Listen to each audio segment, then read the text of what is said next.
Hi hello అండి, welcome back to our channel. Friends అందరూ ఎలా ఉన్నారు? బాగున్నారు? అయితే చాలా బాగున్నామండి. ఈ రోజు నా స్టైల్లో కొబ్బరి పచ్చడి ఎలా చేస్తాను అనేది చూపిస్తాను, చూసేయండి. వీటికి కావాల్సిన ఐటమ్స్ ఏంటంటే ఫస్ట్ గా అయితే ఇంకా కొబ్బరి అండి మంచిగా కట్ చేసి పెట్టుకున్నాను అనమాట. దాని తర్వాత అయితే ఇంకా జీలకర్ర, అలాగే కొన్ని పల్లీలు అయితే వేస్తున్నాను, అలాగే చింతపండు, వెల్లుల్లిపాయలు, ఎండుమిర్చి అనమాట. వీటికి కావాల్సిన ఐటమ్స్ అయితే ఇవ్వండి.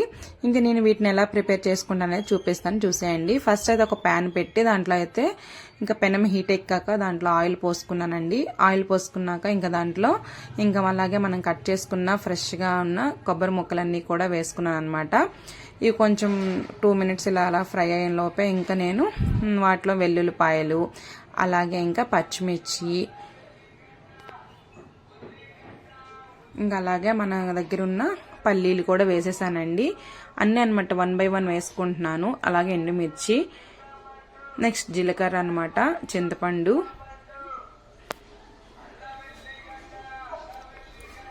ఇంకా జీలకర్ర ఇవన్నీ వేసి కూడా బాగా అయితే కలుపుకుంటున్నానండి. బాగా కలుపుకోవాలన్నమాట. మనకి మొత్తం కూడా బ్రౌన్ కలర్ వచ్చేటట్టు ఫ్రై అవ్వాలన్నమాట. అన్నీ ఒకేసారి వేసుకొని చక్కగా బ్రౌన్ కలర్ వచ్చేటట్టు అయితే కలుపుకుంటున్నాను అనమాట. అలా ఒక 5 మినిట్స్ అలా కలుపుతూ ఉంటే మనకి చక్కగా అయితే అన్నీ కూడా ఫ్రై అవుతాయి అన్నమాట.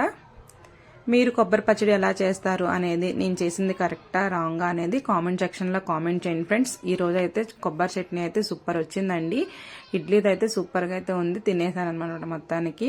ఇగోండి చూసారా, ఇంకా ఫైనల్లీ ఇలా అనమాట. మొత్తంగా కూడా అన్నీ కూడా ఇలా బ్రౌన్ కలర్ వచ్చేటట్టు అయితే వేయించుకున్నానండి. వీటన్నిటిని కూడా కొద్దిసేపు చల్లారాక ఇంకా మిక్సీ జార్లో అయితే వేసి మిక్సీ అయితే కొట్టుకుంటున్నాను అనమాట. మర్చిపోయానండి సాల్ట్ వేయడం, అందుకనే మళ్ళీ తీసి సాల్ట్ వేసేసి అయితే ఇంకా మిక్సీ కొట్టుకుంటున్నాను అనమాట.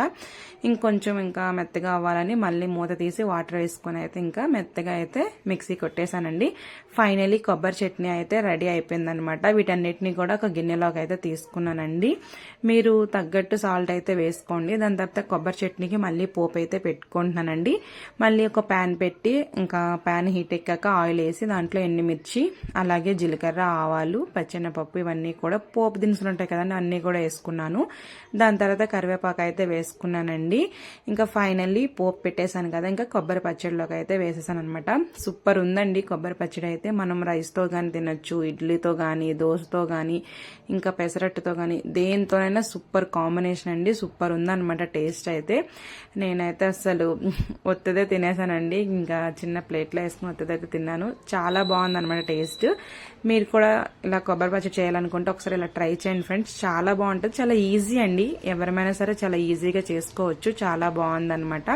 నేను చేసింది కరెక్టా రాంగా ఏదైనా మిస్టేక్స్ ఉంటే కామెంట్ సెక్షన్లో కామెంట్ చేయండి ఫ్రెండ్స్. ఇంకా మా హస్బెండ్ అయితే డ్యూటీకి వెళ్ళిపోతున్నారు కదా మార్నింగ్, అందుకనే మా హస్బెండ్ కోసం అయితే ఇంకా టిఫిన్ అయితే ప్లేట్లో పెట్టేస్తున్నాను అనమాట. నేను ఈ మధ్య ఒక కొత్తగా నేర్చుకున్నాను ఏంటండి అంటే, మనం ఫస్ట్ ఆఫ్ ఆల్ ఎప్పుడు కూడా ప్లేట్లో కంటే కర్రీ వేసినాకే ఇంకా ఫుడ్ అనేది వేయాలంటండి. అందుకనే ఫస్ట్ చట్నీ వేసాక ఇంకా ఇడ్లీ అయితే పెడుతున్నాను అనమాట. ఇంకా ఇగోండి మా హస్బెండ్కి అయితే ఇడ్లీ అయితే మొత్తం వేసేసి ఇంకా మా హస్బెండ్కి అయితే ఇచ్చేసాను అనమాట. ఇంకా ఇదేనండి వీడియో అయితే.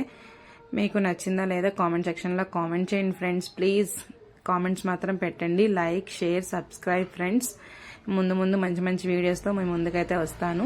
ఇంకా మా బుడ్డోడు అయితే వాళ్ళ డాడీ తింటుంటే ఇంకెలా చూస్తున్నాడు అనమాట. డాడీ నాకు పెట్టు అన్నట్టు ఇంకా మా హస్బెండ్ అయితే చిన్న ముక్క ఇడ్లీ అయితే పెట్టారండి, తినేసాడు అనమాట. మా హస్బెండ్ అడుగుతున్నానండి అన్నీ బాగున్నాయా, సాల్ట్ సరిపోయిందా, టేస్ట్ ఎలా ఉంది అంటే సూపర్ బాగున్నాయి అని తల ఊపుతున్నారనమాట. ఓకే అండి, బాయ్.